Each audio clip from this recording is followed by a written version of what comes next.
હવે અમરેલીમાં વહેલી સવારે હોટલમાંથી બહારે આપણે અમરેલીની ચા પીવા માટે અને નાસ્તો કરવા માટે બહાર નીકળી ગયા.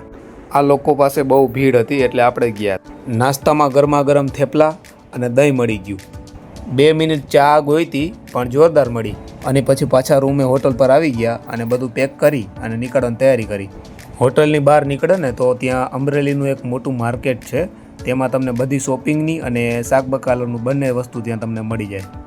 અને આપણે છેલ્લે ટાઈમ થઈ ગયો તો અમરેલીમાંથી નીકળવા માટે. તો અમરેલીની બહાર આવતા એક મંદિર રહ્યું સ્વામિનારાયણનું. એના પછી કામનાથ મહાદેવનું મંદિર આવ્યું. ત્યાં આપણે દર્શન માટે અંદર ગયા. આ મંદિરની આજુબાજુનું જે લોકેશન હતું ને એ બહુ સારું હતું અને વ્યૂ મસ્ત આવતો હતો ત્યાં.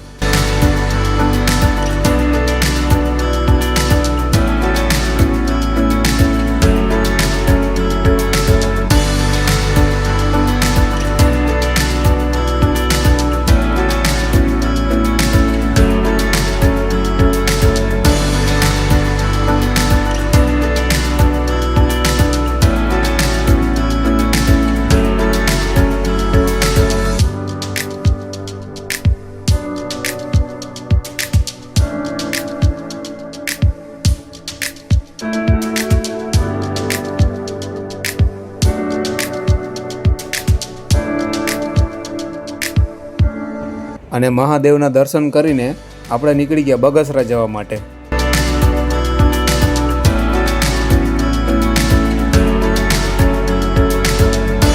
આ બગસરાનો ગેટ આવી ગયો અંદર જવાનો.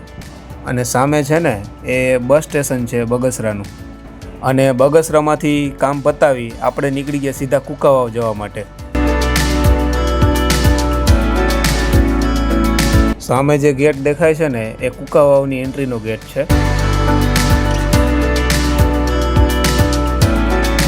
કુકાવાવથી આગળ એક ગામ આવે વાડિયા નામનું. ત્યાં બસ સ્ટેશનની સામે નાસ્તો કરવા માટે ઊભો રહ્યો. બહુ ભૂખ લાગી હતી અને મગાવી પાણીપુરી.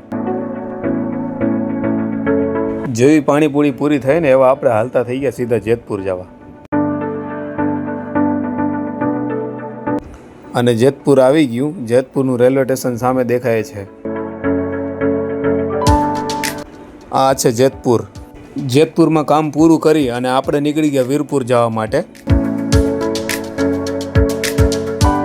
અને થોડી વાર પછી આપણે પહોંચી ગયા વીરપુરની અંદર. થોડી વાર આરામ કર્યો. ત્યાં સાંજ પડી ગઈ. અને આજે જમવાનું બાકી હતું તો જમવા માટે પહોંચી ગયા. અને મેન્યુ જોયું તો મેન્યુમાં કાંઈ ખબર ના પડી. છેલ્લે પાઉંભાજી મંગાવી. પાઉંભાજીનું ખાવાનું બહુ મન હતું એટલા માટે. અને જમીને સીધા હોટલ પર આવ્યા અને રૂમનું પૂછ્યું તો રૂમ મળી ગયો. લેટ થઈ ગયું તો પણ વાંધો ના આવ્યો એટલા માટે. અને આજનો બ્લોગ આપણે અહીંયા પૂરો કરી છીએ. સારો લાગ્યો તો લાઈક કરજો અને કોમેન્ટ કરજો. અને કાલ આપણે સવારે દર્શન કરવા